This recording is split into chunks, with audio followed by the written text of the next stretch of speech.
بسم الاب والابن والروح القدس الاله الواحد امين. اهلا بحضراتكم في حلقه جديده من برنامجنا ساعه على الهواء. افكر حضراتكم ان الحلقه اللي قبل اللي فاتت اتكلمنا فيها عن الادانه، والحلقه اللي فاتت لظروف سفر كانت حلقه مسجله اتكلمنا فيها عن القلق، والمره اللي قبل اللي فاتت لما اتكلمنا عن الادانه ما كناش لحقنا نخلص الموضوع. فالموضوع بتاع النهارده يعتبر بنستكمل بيه موضوع الإدانة.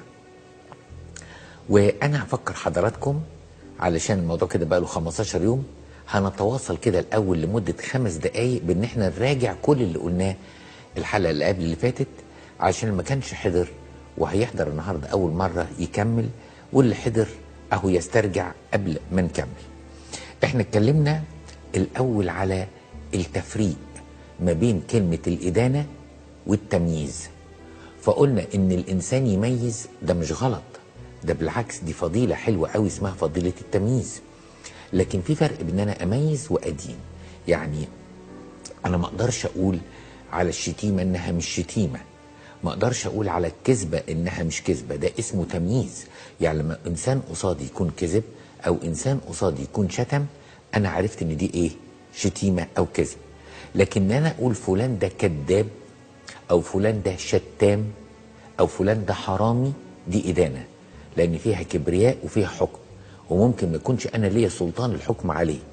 يبقى في فرق بين انا اميز الفعل او اميز الحدث او اميز الظاهره، وبين انا القي تهمه ان ديت نوع من انواع الادانه. ده اول نقطه قلناها في الفرق بين. وقلنا في فرق كمان ما بين النقد وما بين الادانه. النقد انا ممكن جدا يكون عملي ان انا انقد، ممكن اكون انا مدير بيقيم فبينقد الموظفين بتوعه. ممكن كمان قلنا ان الانسان اللي في مركز زي القاضي او في المحكمة او انسان بيصدر حكم على انسان، طالما ان دي شغلته وبيفحص الادله بتاعت الاثبات وادله النفي، دي مش ادانه، لان هنا هو ليه سلطان. زي ما امين الخدمه ممكن يقيم الخدام بتوعه بالمواهب بتاعتهم عشان يعرف الخادم ده يقدر يعمل ايه والخادم ده ما يقدرش يعمل ايه.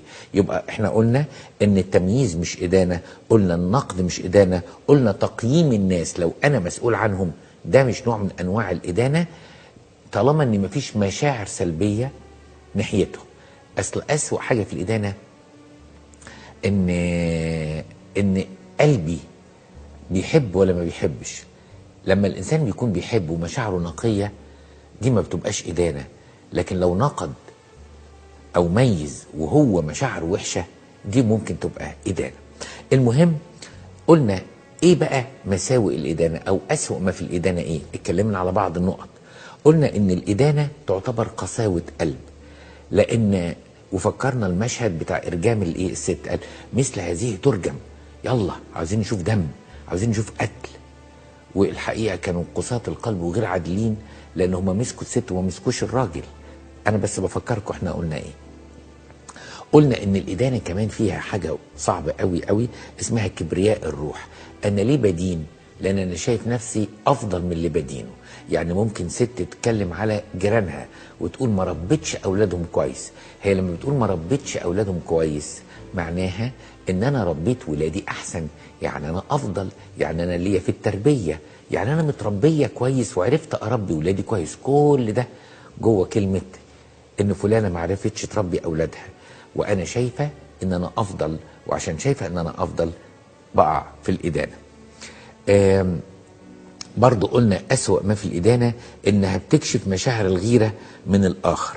يعني انا براجع بسرعه، قلنا ان الكتب والفريسيين كانوا اسلموا المسيح حسدا. يعني ايه اسلموا المسيح حسدا؟ يعني من كتر ما هم متضايقين ومن كتر ما هم الحقيقه غيرانين ان الناس كلها سابتهم وراحوا للرب يسوع او رب المجد يسوع، ابتدوا هم يحسوا من جواهم بنوع من انواع الغيره والحسد ادت ان هم يسلموا. قلنا كمان من اسوأ ما في الادانه ان المعامله بالمثل. ان لم تغفروا للناس ربنا مش هيغفر لكم. طيب لو انت ادنت الناس ربنا هيدينك، فلما تستر على الناس ربنا يستر عليك. فخلي بالك، لان الادانه موضوع صعب قوي، بتخليني اقع في دينونه امام الله. وقلنا كمان اخطر ما في الادانه هي سهولتها. يعني سهولتها ان ممكن في وسط القعده كده نتكلم في الادانه. لكن في نقطه ما كناش لحقنا نتكلم فيها المره اللي فاتت، هي دي هتبقى اول نقطه في موضوع اسمه خطوره الادانه. دي النقطه اللي كانت باقيه لنا من الحلقه اللي فاتت، وبعدين هنتكلم على النميمه اللي هي الاخت التوأم للادانه، وبعدين هنقول كيف نتجنب الادانه والنميمه. اخر نقطه في خطوره الادانه هي ادانه الله ذاته. يعني ايه ادانه الله ذاته؟ تتصوروا ممكن يعني اذا جاز التعبير ممكن الانسان يقع في ادانه انسان ظلمه، في ادانه انسان شتمه، في ادانه انسان ما بيحبهوش. ما بنقولش ان الادانه صح، لكن دي دوافع تخلي الانسان ممكن يدين انسان تاني، اهو ناس في ناس. لكن هل ممكن توصل ان الانسان يدين ربنا؟ يدين ربنا. عارفين يعني ايه دين ربنا؟ يعني يحكم على ربنا. انا بتعجب قوي قوي قوي، لان الحقيقه صعب ان الانسان يدين ربنا، لكن دي حاجه خطر قوي قوي، وللاسف بنقع فيها. يمكن حضراتكم دلوقتي لما سمعتوني ان احنا ممكن نكون بندين ربنا ما صدقتوش او استعجبتوا او قلتوا حاشا، مش ممكن انسان يدين ربنا. هو ازاي المخلوق يدين الخالق؟ طب تعالوا نسمع مثل او اتنين كده، او خطيه او اتنين، ونشوف ازاي احنا بندين ربنا. احنا بندين ربنا باكتر من طريقه. الطريقه الاولانيه اسمها طريقه التعجب. عارفين يعني ايه طريقه التعجب؟ انا هقول لكم يعني ايه طريقه التعجب. طريقه التعجب معناها ان الانسان يعني تبقى في احوال في الدنيا مش عاجباه. انا مش عارف يا اخي ربنا بيعمل كده ليه، انا مش عارف ربنا سامح بكده ليه. يعني طبعا لما بتكون حيره الانسان بيحولها لصلاه، زي مثلا ما ارميا قال ربنا لماذا تنجح طرق الاشرار، اهو ديت هنا واحد بيسال ربنا او متعجب شويه. لكن انا بتكلم على الادانه. يعني مثلا واحد بيدين ربنا بالتعجب، يقول لك انتوا عارفين طبعا حضراتكم المثل اللي دايما اكرره لكم، في مثل شعبي في مصر الناس تقول كده يدي الحلق للي بلا ودان. يعني بتعجب من حكمه ربنا. هو الحقيقه انا بدينه، يعني يا رب الانسان اللي ما عندوش ودن يطلع له في البخت حلق، او حظه كده انه يكسب حلق، والانسان اللي عنده ودن ما عندوش حلق. واحده تتعجب وتدين ربنا تقول في حاجه غريبه قوي، بنات من اللي ماشيه بتدلع تتجوز، وبنات ربنا الحلوين ما بيتجوزوش. سبحان الله، انا مش عارفه ربنا بيعمل كده ليه. اهي كلمه مش عارفه ربنا بيعمل كده ليه، ده اسمه نوع من انواع التعجب اللي فيه حته ادانه لربنا. بدل ما نقول ربنا ضابط الكل، وربنا محب البشر، وربنا عارف مع كل واحد باب الخلاص اللي محتاج يخش منه شكله ايه، انا برمي كل دوت وابتدي ادين ربنا بفكره التعجب. فكره التعجب، يبقى التعجب هنا ده نوع من انواع الايه؟ الادانه. ممكن التعجب يكون نوع من انواع السؤال لربنا، ده ما يبقاش ادانه، زي ما ارميا عمل وزي ما داود عمل في حاجات كتير. لكن انا بتكلم انا بيبقى من جوايا نوع من انواع كده. عارفين زي مين؟ زي واحد اسمه اساف. اساف في المزمور 73 كده وقف قدام ربنا قال له يا رب الحقيقه انا فضلت متعجب وحيران وحاجات كتيره مش فاهمها، واكتر حاجه مش فاهمها ان الظالم اللي بياكل يتخن وعينيه تبظ من كتر سمنته من كتر تخنه، وفي ناس فقراء مش لاقيه تاكل. يعني اقول ايه؟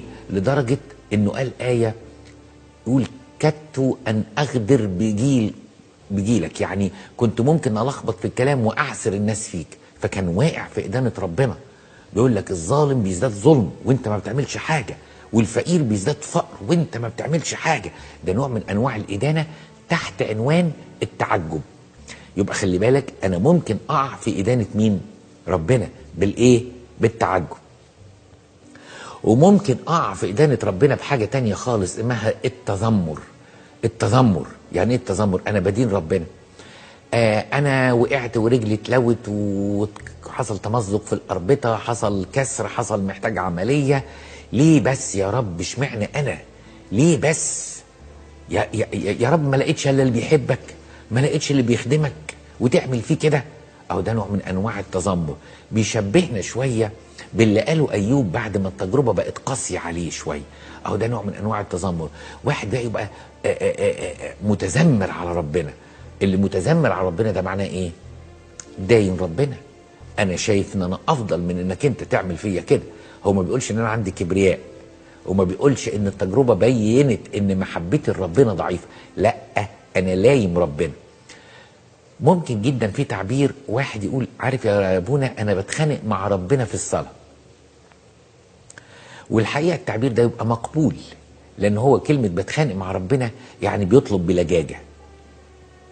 زي مثلا قداسه البابا الله يرحمه البابا شنوده لما كان بيقول اغلق الباب وحاجي في ضحى الليل يسوع واملأ الليل صراخا وبكاء ودموع. اهو ده نوع من انواع الصراع، زي صراع يعقوب مع ربنا. يبقى ده مقبول ان واحد يتخانق مع ربنا. وفي واحد بقى جاي بيقول لي ايه، على فكره انا متخانق مع ربنا، بس بيقولها بطريقه كده مره، ومش متخانق مع ربنا وبس، ده انا حتى بطلت اصلي كمان. متخانق وبطل يصلي. طب دي معناها ايه؟ معناها ان هو واقع في ادانه الله. انا مش قادر اتكلم معاه، انا مش قادر اتكلم معاه، لان ربنا الحقيقه في الفتره اللي فاتت ناقص يقول بيغلط كتير. يا خبر ابيض. انت بتقول ربنا بيغلط؟ امال هتقولي على بابا وتقولي على ابونا او تقول ايه على اخوك؟ اذا كنت انا استبحت ان انا ادين ربنا اللي هو الديان العادل، يبقى وضع طبيعي ادانتي لكل اللي حواليا وادانتي للناس هتبقى يعني زي اللبانه في البق زي ما بيقولوا. ودي مشكله خطيره قوي، ان المفروض الفم واللسان اللي انا بشكر بيه بقيت ادين بربنا. يا ريت نراجع القصه دي، لان ادانه ربنا دي صعبه جدا جدا جدا بصراحه. معناها ان احنا سقطنا في درجه في امتحان الحب، وسقطنا في امتحان الشكر، وسقطنا في امتحان الايمان، وسقطنا في امتحان التسليم. كل ده سقطنا فيه عشان ايه؟ تذمرت على ربنا. برضو عشان اكون يعني بقول للموضوع من كل جوانبه، لما انسان تطلع نتيجته ويكتشف انه ساقط وعارف انه ذاكر وطلعت منه كلمتين كده شويه، يعني ربنا هيسامح وهيبقى عارف ان ابنه في ضعفه قال كلمتين كده لخبطه. واحد باباه توفى وقال كلمتين لخبطه في ربنا. لا، ربنا بيعدي الحاجات دي، ربنا بيعدي لان هو محب ومقدر الضعف البشري. يعني زي بالظبط كده ما مريم ومرسى قابلوا المسيح ورايح يقوم العازر موت، قالوا لو كنت انت هنا ما مات اخي. ليه اتاخرت يا اخي؟ ليه؟ لا، دي تعديها، ربنا بيعدي الحاجات الصغيره دي. لكن لو انا فضلت محتفظ بشعور المراره ناحيه ربنا وشعور التذمر او شعور التعجب او شعور الحيره الغير مبرره، لا، انا كده وقعت في الادانه. خلي بالك، لان يمكن عمرنا ما اتكلمنا قبل كده تحت عنوان الادانه على ادانه الله، لكن احنا بنقع في ادانه الله، فمن فضلك خلي بالك. احنا كده اتكلمنا على الإدانة. اسمحوا لي بقى أتكلم شوية على النميمة، وبعد ما نتكلم عن النميمة هنطلع فاصل، وبعد الفاصل برضو هنبتدي احنا ندخل في عنوان تاني اسمه ازاي أهرب وازاي أتجنب الإدانة. تعالوا نتكلم على النميمة شوية. النميمة هي الأخت التوأم للإدانة. النميمة هي الأخت التوأم للإدانة. يعني إيه النميمة هي الأخت التوأم للإدانة؟ القديس يوحنا الدرجي أحد قديسين الكنيسة الكبار اللي كتب كتب حلوة قوي وعميقة جدا في الروحيات، قال كده، قال لما الناس بتيجي تنم وجايبين سيرة واحد بنقول لهم إن دي نميمة، فيقول لهم لا، إحنا بنتكلم عليه علشان بنحبه وعايزين مصلحته. فيقول لك لا، لو انت بتحبه تصلي له مش تتكلم عليه. طب امال تبقى هي النميمه بقى؟ النميمه هي اتنين بيتكلموا بس جايبين سيره واحد تالت غايب عنه. والحقيقه مش كل جايب سيره واحد تبقى نميمه، بس انا هقول لكم ممكن السيره الحلوه للنميمه تقلب ازاي، او الصوره الحلوه للكلام عن انسان تقلب لنميمه. هتخيل معاكم حوار كده حصل. احنا بنتكلم على قديس سواء معاصر او قديس زمان او قديس متنيح بس كنا نعرفه. فنقول ايه؟ نقول يا سلام على قداسة البابا كيرلس السادس، كان راجل بركة لغاية كده. كويس كويس. انا اخدها على واحد يعني قديس ما فيش غبار عليه، وبعدين نطبق الكلام ده على ناس عايشين معانا. ده كان عنده روحانية وكان رجل صلاة حلو قوي، كان كل يوم بيصلي قداس طول ما صحته تقدر. كويس قوي. ده كمان هو من الناس اللي اخدوا اعترافات، وكانت الناس بتروح له لغاية المكان اللي قاعد فيه في الجبل علشان يعترفوا عنده. حلو قوي. لكن عنده مواهب تانية، كل ده حلو قوي. بس على فكرة كان شديد. فواحد تاني يقول لك هو ما كانش شديد وبس، ده كان عنيف. ايه اللي بنقوله ده؟ خلي بالكم، شوفوا الشيطان عمل ايه؟ سمح ان احنا نبتدي نتكلم على انسان بصفاته الجيدة عشان دي مش نميمة، وبعدين نقول باسم الصليب ربنا يحافظ عليه، باسم الصليب ربنا يحافظ عليه، وفي لحظة قلبنا عليه. يعني نقول ايه؟ بنتكلم على ابونا، هنقول مثلا واحد اسمه ابونا اسحاق، اهو اي اسم جه في دماغي. ابونا اسحاق ده راجل بركه، ده راجل لم الشباب، ده راجل بيفتقد، ده راجل عنده محبه، ده راجل بيسهر في الاعترافات. يا سلام، هي دي صوره البذل. احنا لما بنشوف ابونا اسحاق بنفتكر واحد زي ابونا بشوي كامل. لغايه دلوقتي الكلام ايه؟ حلو خالص، ما فيهوش اي غلط. فواحد يقول لك ايه؟ بس الحقيقه في القرارات بطيء بطيء بطيء. فواحد يقول لك ده انا عايز احكي لكم عنه حكايه. ده مرة كنا بنقول له عاوزين فلوس عشان مستشفى، ففضل يقول حاضر وهنشوف وهنجيب لغاية لما الراجل مات. انتوا خدتوا بالكم احنا اتنقلنا ازاي؟ شفتوا النقلة نقلة بايخة قد ايه؟ احنا الاول بنتكلم عليه انه رجل فاضل. انتهى القعدة معانا وانتهى الكلام ان احنا بنتكلم عليه انه انسان بطيء وموت انسان. دي اسمها ايه؟ دي اسمها نميمة. يبقى النميمة هي مسك سيرة انسان غايب ما يصحش نتكلم عنه، لكن بيجرجرنا الشيطان لكده. زي ما قلنا على الإدانة، من مخاطر النميمة ان الناس حاسة ان النميمة دي خطية عادية. يعني لقطة مشهورة بكررها كتيرة قوي، ان ممكن واحد يكون بيعترف بحاجة وجع ضميره، اتفرج على منظر وحش، اتكلم كلمة وحشة، ضر واحد في الشغل، وبعدين اكتشف ان قلبه كده مش منيمه طول الليل فجاي يعترف. فهو بيعترف او هي بتعترف، ابونا يسأله او يسألها طيب في نميمة؟ يقول لك في الشغل طبعا في نميمة على المديرين. طب وفي البيت طبعا في نميمة على العيلة. طب وفي الاصحاب طبعا في نميمة على الاصدقاء. طيب انت مش حاسس ان دي خطية؟ الحقيقة لا. امال احنا بنخرج عشان نعمل ايه؟ احنا اساسا بنخرج عشان نتكلم. فبنتكلم على فلانة حتى لو ابتدى كلام كويس، 2 ستات بيكلموا، اتفقنا زي قصة ابونا اسحاق، تقلب بكلام وحش، في نوع من انواع التهكم او نوع من انواع ان احنا بندي انطباع سيء. وممكن الادانة ما تكونش النميمة ما تكونش ادانة مباشرة، بس توحي بالادانة. يعني مش بالضروري في النميمة اقول ان ابونا بولس بخيل، لكن ممكن اقول ايه؟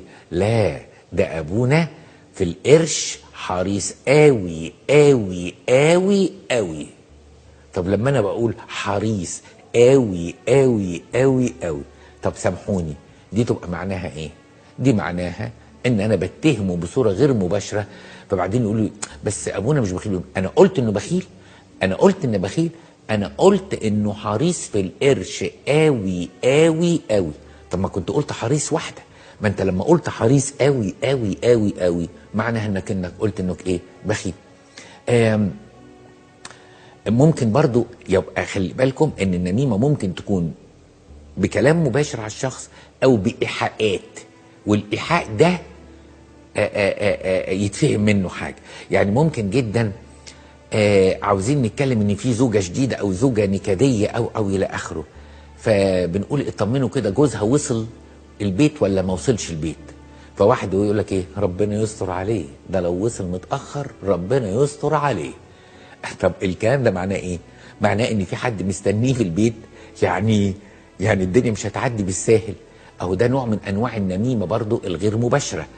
فالانسان المدقق هيحس ان عادة كل ما بنتكلم على سيرة الناس، صدقوني حتى لو ابتدينا بالكويس، لو ابتدينا بالكويس وقلنا باسم الصليب عليه، ربنا يثبته، ربنا يديله اكتر، دي ما تبقاش نميمه وحشه. لكن عاده الناس ما بتوقفش عند كده، فبتبتدي بالنميمه وبتكمل للادانه، فالاتنين بيخشوا مع بعض. وعشان كده قلنا ان النميمه والادانه الاتنين توأم. ممكن قلنا كمان ان من خطوره النميمه والادانه ان بيبقى فيها تشهير. يعني هرجع تاني للقصه بتاعت ان ابونا حريص قوي قوي قوي قوي على القرش. الحقيقه انا مش كده شهرت بسمعته. لما مجموعه من الستات يتكلموا على ست معينه يقولوا لا دي الحقيقه الست دي واخده بالها من بيتها ومظبطه جوزها كويس قوي، هما يقولوا احنا ما غلطناش. ده مش نوع من انواع التشهير ان هي شخصيتها شرسه او جوزها شخصيته ضعيفه؟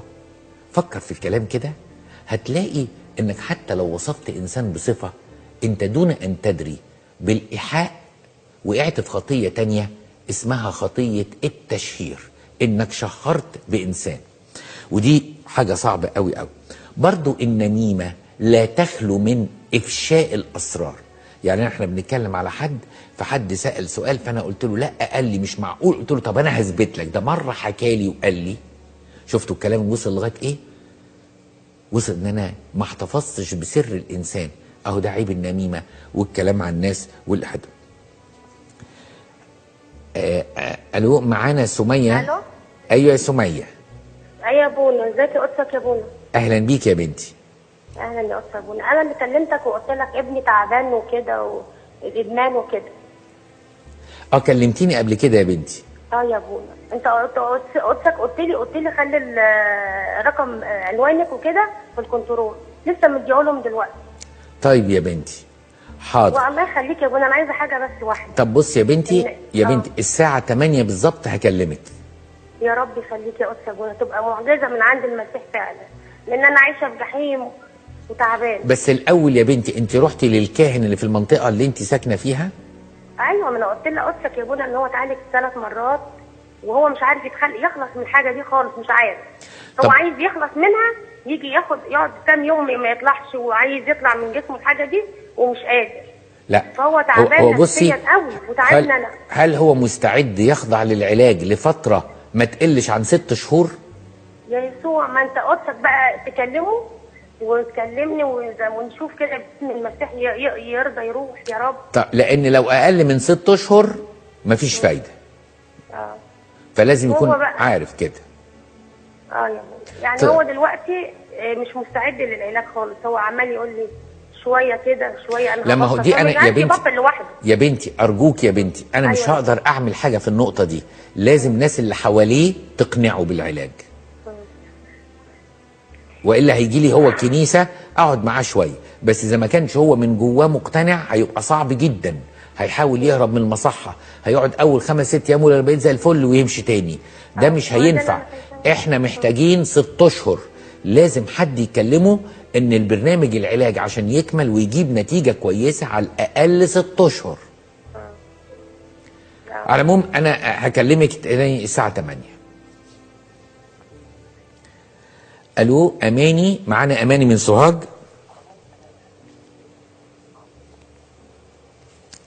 الو الو. لو سمحتي يا اماني وطي التلفزيون خالص وكلمينا من التليفون. الو.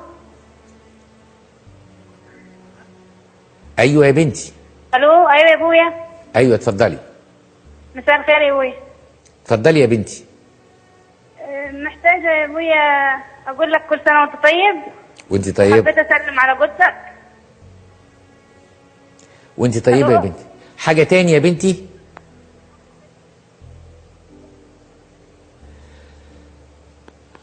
محتاجه من جثك صلاه يا ابويا. يا اماني. ايوه يا ابويا. وطي التلفزيون، ما تسمعنيش من التلفزيون، اسمعيني من التليفون. ايوه يا ابويا. اتكلمي بقى. انا عايزه من جثك تصلي لي ربنا يعوض عليا، وكلمه منفعه ان انا استنى يعني انتظار يعني ان ربنا يديني. ربنا يبعت لك يا بنتي، ربنا يبعت لك، واطلبي كده برجاء من ربنا وتشفعي بإليصابات. إليصابات هتبقى حاسه بيكي قوي يعني. انت عارفه مين إليصابات؟ ام يوحنا المعمدان. ربنا يديك يا بنتي، ربنا يديك. طب اسمحوا لنا نكتفي بالجزء ده من الحلقه، هنطلع فاصل وبعد كده نكمل برضو النميمه وعلاج الادانه.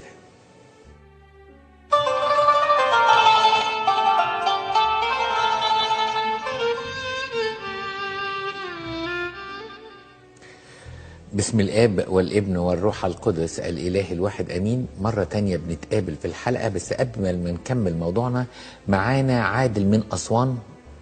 سلام ونعمة يا أبويا. أهلا يا عادل يا ابني. الكريستوس أنستي، معلش جات متأخرة. أهلا بيك، اتفضل. أنا معايا أسرة بسيطة، الأم وبنت واحدة سنها رايحة رابعة ابتدائي 10 سنين. بقى أصلي أوقف أصلي أحيانا، بقى أطول في الصلاة، يعني ممكن أقول صلوات مثلا الغروب المزامير كلها، وأقول الطلبات وداودة، أحس مرات رجليها وجعتها وتعبت وعايز تقعد وتقول لي معلش ما تطولش في الصلاة. طب أنا أعمل إيه؟ أنت بتصلي مع مين؟ مع أسرتي. طيب لا يا حبيبي، تصلي الجزء اللي هم يحتملوه. إن شاء الله تصلي صلاة مختصرة على قد احتمالهم، تصلي المقدمة، مزمورين، إنجيل، قطع، وتختم. بعد ما تخلص الجزء المختصر أنت لسه ليك اشتياق إنك تتكلم مع ربنا. خش أوضتك لوحدك، كمل بقية مزاميرك، لكن ما نتعبهمش هم. يعني مثلا فرضا أنا كاهن عاوز اتعزى وعاوز اصلي قداس 3 ساعات ونص، ومعايا شباب جامعه يمكن ما كانوش بيحضروا كنيسه قبل كده وعامل لهم مؤتمر، اصلي قداس 3 ساعات ونص، هتكون النتيجه ايه؟ يكرهوا القداس. فانت ممكن باسلوبك تخليهم يكرهوا الصلاه. عشان كده هتصلي جزء معاهم على قد احتمالهم. يعني انت بتصلي صلاه الغروب بكل مزاميرها والطلبات بتاخد قد ايه وقت؟ يعني مثلا ربع ساعه. لا، قول لهم انا هنقعد مع بعض 7 دقايق وانا اكمل لوحدي بعد كده. فهمتني؟ وهل ينفع الصلاه بالتابلت؟ مثلا التابلت عليه برنامج القطمارس ولا الاشبية؟ لا مش سامعك كويس، قول بالراحه. هل ينفع الصلاه بالمحمول التابلت اللي عليه القطمارس والاشبية والكولاجي ولا بالاشبية؟ ما يجراش حاجه، المهم انك تصلي. حكايه دي وسيله، قريت من كمبيوتر، قريت من تابلت، قريت من موبايل، المهم انك انت تحس بالكلام والعمق بتاعه، ده اللي يهمنا. بس زي ما قلت لك ما تحملش اسرتك فوق طاقتها، لان بعد كده هيهربوا لما يكبروا. لما تكبر بنتك شويه تيجي وقت صلاه تعمل عيانه وتبقى انت السبب. فاديها على قدها وبعدين كمل انت لوحدك. تعيش يا ابويا. مع السلامه يا عادل. نرجع لموضوع النميمة.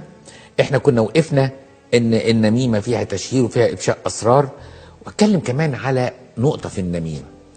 ستات ورجالة كتير قوي يسألوا، يقول لك لما انا ارجع من الشغل وافضفض مع جوزي على المدير اللي مضايقني او الرئيسة اللي تعباني، دي تعتبر ادانة ونميمة؟ الحقيقة ده بالعكس، ده ممكن تقود لحاجة اخطر، ان اللي بيسمعني يتعاطف معايا فيطلع كده بلفظ يشتم، يقول ما هو انسان كذا ويستاهل كذا وربنا ينتقم منه.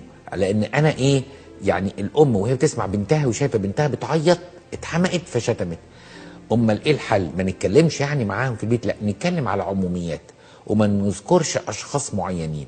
وحتى لو ادى الامر ان انا تعبان وعاوز افضفض، هقول لجوزي كده انا عاوزك تكلمني كلام روحي الاول، تسمعني كانك انت اب اعتراف، كانك انت خادم، كانك انت شماس، كانك اي حاجه. فانا هقول لك ان انا عندي مشكله في الشغل، تهدى ومش عاوزين نغلط في حد، ربنا يسامحني ويسامحهم، بس تقول لي وتنصحني اعمل ايه. يبقى من الاول انا عاوز نصيحه روحيه، مش عاوز انسان اصعب عليه ويتعاطف معايا فيشتم الانسان او يكره الانسان اللي انا بتكلم عليه. يبقى الفضفضه برضو ليها اصول، لان الفضفضه دي الصوره الجميله لكلمه نميمه، لكن الحقيقه في الاخر خالص نميمه بتخليني اتكلم على ناس مش موجودين واتكلم كلام كمان مش لطيف. من ضمن الحاجات كمان اللي عاوزين نتكلم فيها حاجة اسمها النميمة الكنسية. يعني ايه النميمة الكنسية؟ الحقيقة دي برضو مرض وضربة بيضربها الشيطان للكنيسة. انتوا عارفين طبعا ان اي مملكة منقسمة على ذاتها تخرب. المسيح اللي قال كده، رب المجد قال كده. وبالتالي الشيطان هيعمل كل جهده وكل قوته ان يقسم في الكنيسة، لان الكنيسة لما تتقسم تضعف وروح المحبة تقل والناس هتضيع منها. فيعمل ايه؟ يخلي في حاجة اسمها النميمة الكنسية. يعني يبقى مجموعة خدام بيتكلموا كده، يقول له طبعا انت عارف السياسات، اصل ابونا الف وابونا ب، انت عارف. ايه اللي بنقوله ده؟ ايه اللي بنقوله ده؟ احنا نتكلم على الناس اللي جوه الكنيسة ونتكلم على ابائنا بالشكل ده ونتكلم على الخدام بالشكل ده. واوقات النميمة الكنسية دي بتاخد شكل الغيرة. انا ما اقصدش حاجة، بس الآية بتقول غيرة بيتك اكلتني. فاحنا بنتكلم حتى لو في حاجة زيادة شوية مضايقاك او تعباك، انا افضل ما تتكلمش معاها على الملأ مع الناس، لان النميمة هنا هتبقى نميمة معثرة. عارف يعني ايه نميمة معثرة؟ يعني مش هتبني ومش هتصلح. هتخلي الناس تقول لك ادي الكهنة، هتخلي الناس تقول لك ادي الشمامسة، هتخلي الناس تقول لك ادي الخدام. الحقيقة الكلام ده صعب قوي. فخلي بالكم ان من احد ضربات الشيطان ان يبقى فيه اوساط فيها نميمة كنسية. طبعا انت عارف اللي بيحصل ده، الانتخابات بتاعت المجلس جاية، هنلاقي بقى فرق لابسة ابيض وفرق لابسة احمر. ايه اللي بنقوله ده؟ يقول له انت قصدك فرقة وفرقة، يقول له بالظبط انت طلعت بتفهم وناصح. ايه الكلام اللي احنا بنقوله ده؟ ايه الكلام اللي احنا بنقوله ده؟ ارجوكم ارجوكم، الكنيسة بيت للصلاة، الكنيسة بيت للكلام عن المسيح مش للكلام عن الناس. في اخطاء هنصلي، في اخطاء هنصلي. طب الاخطاء ضغطاني وتعباني، ارجع لابويا الروحي في سر الاعتراف، وارجع للمرشد الروحي بتاعي اللي انا اثق في منهجه ورباني يمكن في مدارس الاحد من صغري. كلنا محتاجين مرشدين، لكن ما تبقاش النميمة الكنسية نميمة شرعية بحجة ان احنا بقى اهل البيت وعارفين. وتلاقي الفاظ يقول لك اصل احنا عارفين اللي بيحصل في المطبخ. مطبخ مين يا ابني؟ الكنيسة اللي انا على حسب ما اعرفه فيها هيكل جواه مذبح وفيها شعب بيسبح وبيتحد بالمسيح في الافخارستيه. فانت ايه بقى الكلام؟ يقول لك الدهاليز والمكاتب والمطابخ. انا اسف ان انا اقول ان احنا كده بنبعد ونعمل بالظبط زي التجار اللي كانوا في الهيكل اللي انتهرهم المسيح وطردهم. ارجوكم ارجوكم حافظوا على امكم وحافظوا على كنيستكم، وبلاش تبقى في نميمه. ده من اسوأ انواع النميمه دلوقتي، النميمه الفيسبوكيه. يعني ايه الفيسبوكيه؟ اللي هي بنتكلم بقى على مشاكل وجراحات واسرار، وكل واحد يقول لك ايه، انا عالم ببواطن الامور، اصل انا عارف اللي الناس التانية مش عارفه. انا كنت مره معدي ولقيت ابونا بيقول. ايه اللي انت بتقوله ده؟ واحنا مالنا يا ابني؟ واحنا مالنا؟ خلينا في حالنا. دي جايه في العلاجات، لكن على الاقل احنا بنتكلم دلوقتي على نوع من انواع النميمه اللي بقت توصل دلوقتي الفيسبوك، وناس ترد على بعض ويقول لك احنا اللي بنغير على الكنيسه، والناس التانية تقول احنا اللي بنغير الكنيسه، والناس التالتة تقول لك احنا اللي هنصلح الكنيسه، والناس الرابعه احنا اللي هنقوم الكنيسه. ايه اللي بيحصل ده؟ ايه اللي بيحصل ده؟ الحقيقه ده كلام صعب قوي. وتلاقي كده الناس اللي بتعمل كومنتس بعد كده ممكن تتهجم وممكن تسخر، واسف ان اقول ممكن تشتم. ده صح؟ ده هي دي النميمه، وهو دوت الشات، وهو دي الغيره. فخلي بالكم ان النميمه الكنسيه دي عباره عن خليه سرطانيه بيحاول يزرعها بكل قوته الشيطان جوه كنيسه ربنا، وربنا ما يسمحش نكون اعقل من كده. دي صوره من صور النميمه. تعالوا بقى نرجع لموضوع علاج النميمه والادانه، ونشوف كده ازاي هنتجنب الادانه. علشان وقتنا هنقول شويه تدريب، وبعدين ناخد فاصل دقيقتين 2 بالعدد، وبعدين نرجع تاني للحلقه بتاعتنا. علشان انا اتجنب الادانه، المبدأ الاولاني الهروب، ثم الهروب، ثم الهروب. وانا مالي، خليني في حالي. الانسان اللي فعلا واخد المبدأ ده طوبى. اول ما تيجي سيرة انسان يا جماعة يا نغير الموضوع لو سمحتوا، يا اما انا هقوم. انا ما بحبش عارفين يا جماعه، لو احنا بنتكلم على النهارده فلان، عارفين بكره لما انا اكون غايب ممكن تتكلموا عني، وبكره انت اللي بتتكلم لو غايب هنتكلم عنك. فخلوا عندنا مبدا ان خروجاتنا وصداقاتنا وعلاقاتنا لا نتعرض فيها لانسان باي كلمه. انتوا عارفين ان اوقات كتيره قوي واحد لما بيتنيح ويحبوا يشكروا فيه يقول لك ايه؟ يقول لك ميزته انه عمره ما جاب سيره انسان. ياه، يعني دي قداسه ان احنا ما نتكلمش عن الناس. مينا معانا، مينا من القاهره، اتفضل يا مينا. الو. مينا. الو، سلام يا بونا، ازي واتساب؟ سلام يا حبيبي، علي صوتك شويه. ازي يا بونا، عامل ايه؟ اهلا بيك يا ابني. صوتك وانا قلت كنت بفكر في ربنا بس بعمل حاجات تانية فمش عارف اعمل ايه. لا انا مش سامع حاجه خالص يا مينا، تتكلم براحتك. انا بفكر في ربنا. بص يا حبيبي، انت عاوز تسأل على الرهبنه يعني. انا بعمل حاجات تانية عكسها بس انا مش عارف يعني انا ايه رايح لفين ولا افكر امشي ازاي. للاسف انا سمعت اخر حته مش. بص يا حبيبي، حكايه الرهبنه دي مش نفسي اترهبن. حكايه الرهبنه دي الاول، انت الرهبنه دي طريق. الطريق فيه ايه؟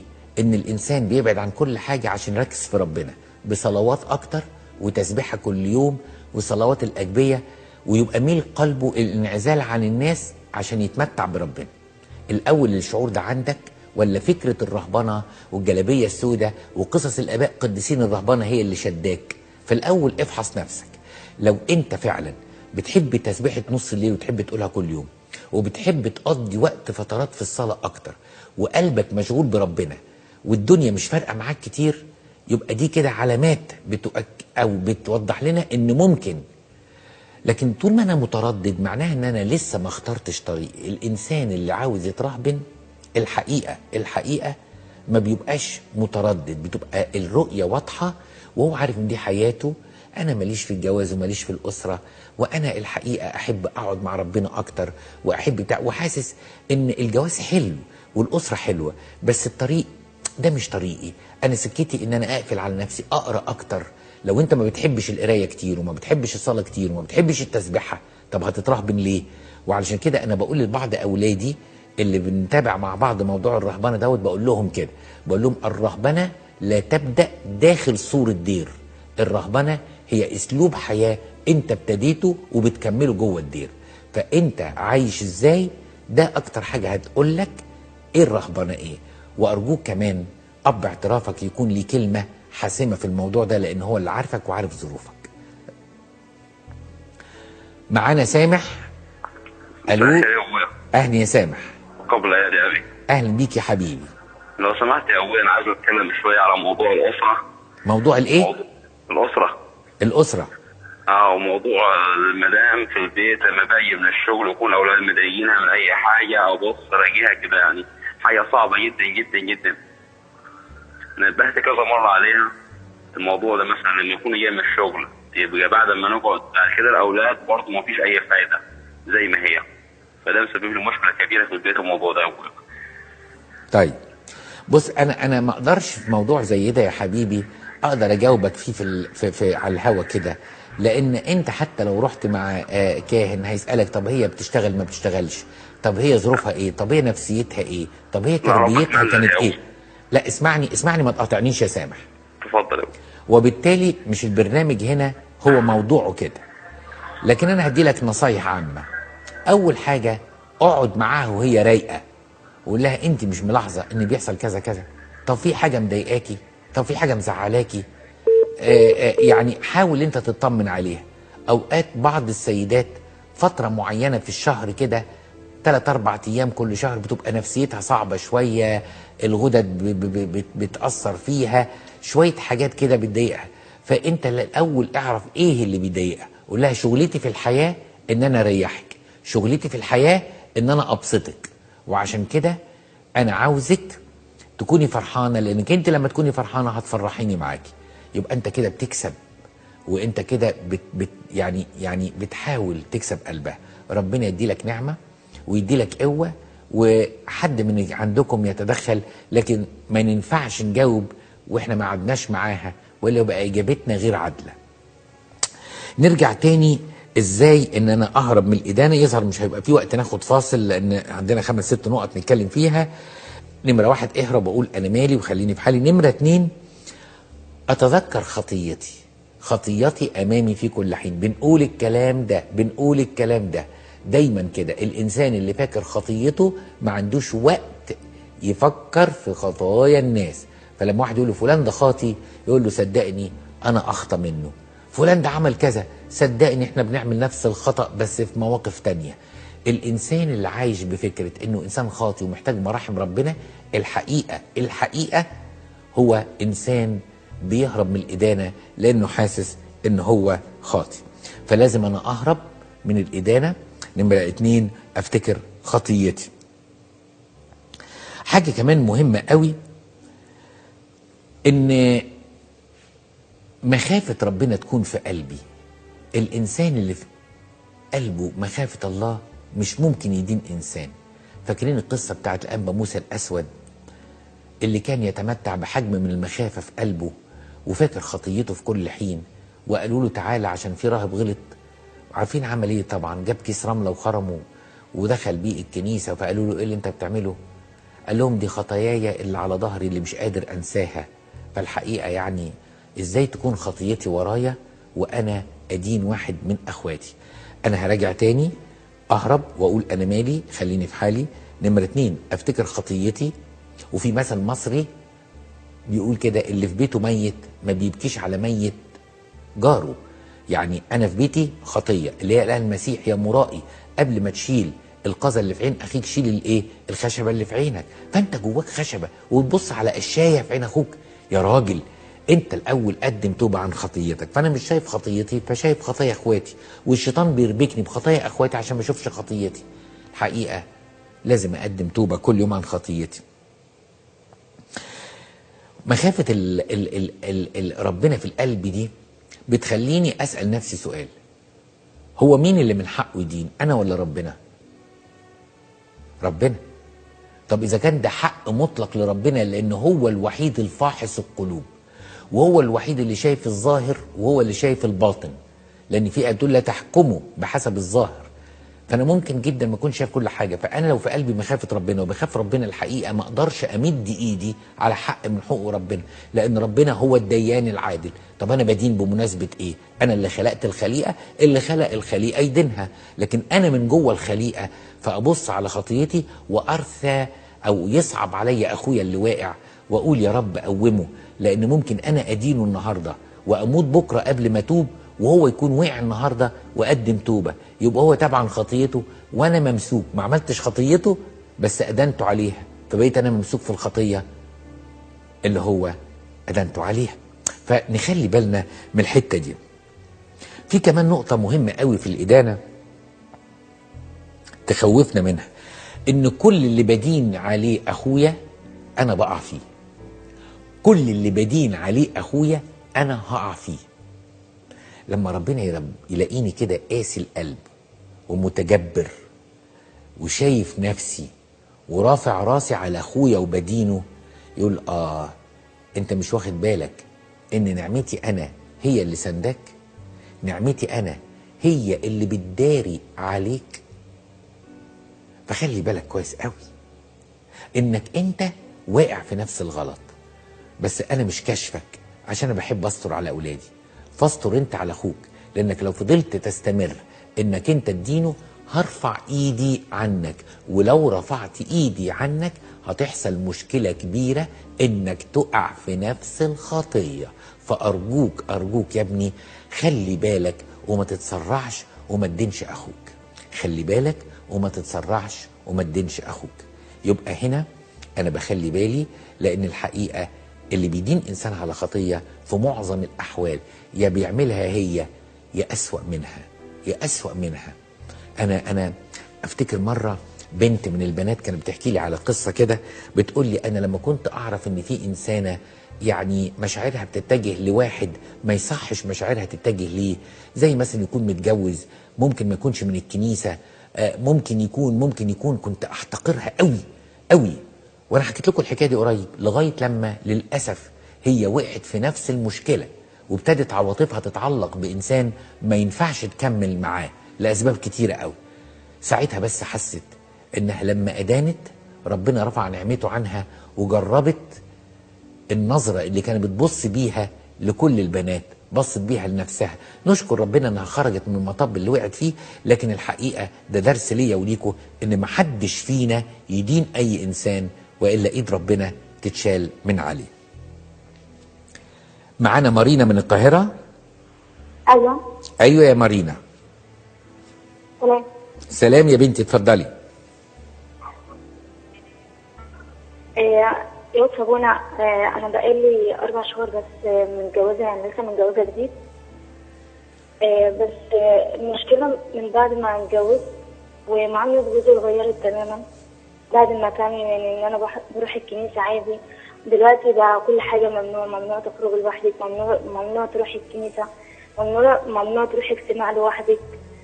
وانا يعني بقى في حاله خوف ان انا قاعده في بيت لوحدي، مفيش حد معايا، فمحتاجه ان انا اسمع كلمه ربنا في اجتماع او في اي اجتماع، مش شرط يعني اجتماع معين، بس هو رافض ده تماما. واتكلمت مع اباء كهنه كتير، وكانت حصلت مشكله كبيره ان انا سبت البيت ورحت بيت اهلي، والاباء حلوا الموضوع ورجعت البيت ووعدني ان هو هتغير. بعد كده مفيش اي حاجه حصلت. وكمان يعني هو ما بيعترفش ان هو غلطان، دايما بيطلعني انا اللي غلطانه في كل حاجه. مارينا انا فهمت. مارينا لازم حد، ايوه معاكي يا أسامة. لازم حد غير اهلك يتدخل، ولازم نفهم. دخلت 3 اباء كهنه من الكنيسه عندنا. ثواني يا بنتي، ثواني، اسمعيني انا سمعتك خلاص، فلو سمحتي اسمعيني.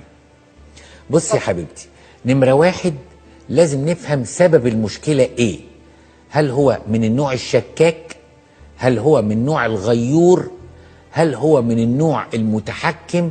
هل هو من النوع اللي خايف عليكي لان عنده فوبيا او عنده مخاوف ان الستات ممكن حد يتحرش بيها؟ احنا لازم نعرف سبب المشكلة ايه عشان نعرف نعالجه. فنقول له طب ايه المانع ان في واحدة تروح معاها؟ المانع انك انت تحضر معاها اجتماع متزوجين، اجتماع اسرة، اجتماع عشية، يعني يبتدي يخرجك برضو. لكن لازم نعرف السبب، لان لو السبب شك ده يبقى موضوع صعب جدا، ما بيعرفش يغلب مشاعره، محتاجين حد يتدخل شوية، دارس كونسلنج او دارس مشورة. فلازم نعرف السبب. ما انا قلت لك 4 اسباب اهو، يا غيرة يا شك يا خوف، الحاجات دي كلها نفهمها. لو عرفنا السبب هنعرف نوجه كلام محدد، بدل ما نقول له كلام عام لا ما ينفعش ما تحبس بنتنا، هو مش قادر على غير كده، ونشوف مع الوقت ايه اللي هيحصل. وانت كمان لما يكون رايق كده بمحبه كلميه وقولي له يعني انت يعني انا بتعب وبتضايق من قعدتي في البيت على طول من غير خروج، يعني انت عبري عن نفسك. بس زي ما بقول لك قبل ما نعالج لازم نعرف السبب المباشر. ربنا معاك يا بنتي. ناخد برضو تدريب كده، من تدريب ان الانسان ازاي يهرب من الادانه. هو تدريب صعب، تدريب اسمه الاقلال من الكلام شويه. انا عارف ده صعب قوي، لكن على الاقل اذا ما كنتش قادر تقلل كلامك قوي فكر في كلامك قبل ما تقوله. احنا معظم الخطايا اللي بنقع فيها من اندفاع في الكلام او كذبه او شتمه طلعت فجاه ان لساننا سبق دماغنا. هقولها تاني، لساننا سبق دماغنا، ومادام لساني سبق دماغي يبقى دماغي ما سيطرتش على الكلام اللي طالع، فممكن يخرج كلام شتيمه، يخرج كلام نميمه، يخرج كلام ادانه، يخرج اي كلام معسر. فالمفروض اقلل من الكلام شويه، ولو مش قادر اقلل من الكلام فكر في الكلام قبل ما تقوله. اخر حاجه، الادانه خطيه صعبه قوي، هتكون سبب ادانتي ودليل قاطع على عدم محبتي او غيرتي. بصراحة اللي انا بحبه قوي وما بغيرش منه دايما هدافع عن موقفه، وحتى لو غلط اقول يا جماعة نلتمس له العذر، يعني ايه يعني لما يغلط كلنا نشد ونمسك ايديه ونقومه. لكن لو انا ما بحبوش او ما بغير منه هتصيد له الخطأ. عارفين ايه هتصيد له الخطأ؟ اقول لا وقع بقى، انا بقى ايه استغل الفرصة واتكلم على عيوبه. خطية الإدانة خطية صعبة قوي، احنا خدنا لها حلقتين وشفنا الأسئلة بتاعتنا، بس الفكرة كلها ان عاوز اختم بقصة ان ممكن اللي انت بتدينه ممكن يطلع قديس، وده تكون اخر حاجة في حلقتنا. بيقولوا ان في اب راهب مصري وصل لغاية الشام وعدى بلاد الشام عشان يشوف القديس باسيليوس، ولما دخل الكنيسة لا لابس البدلة الملوكية اللي هي بنلبسها في العيد كده، بس كانت متطرزة بخيوط من ذهب. فقال هو ده باسيليوس لابس لي ذهب في ذهب؟ ده في ناس مش لاقية تاكل، ايه اللي بيقوله ده وايه اللي بيعمله ده؟ بس ربنا حب يكشف له ان خطية الإدانة ما كانتش في محلها، وانك انت حكمت بحسب الظاهر مش بحسب الحق. ربنا يسمح له ان يشوف القديس باسيليوس بالليل وهو بيصلي وبيسبح ربنا لابس الخيش على جلده بلا ادنى كرامة، وبيشتغل شغل ايد، يعني بيشتغل شغل يدوي.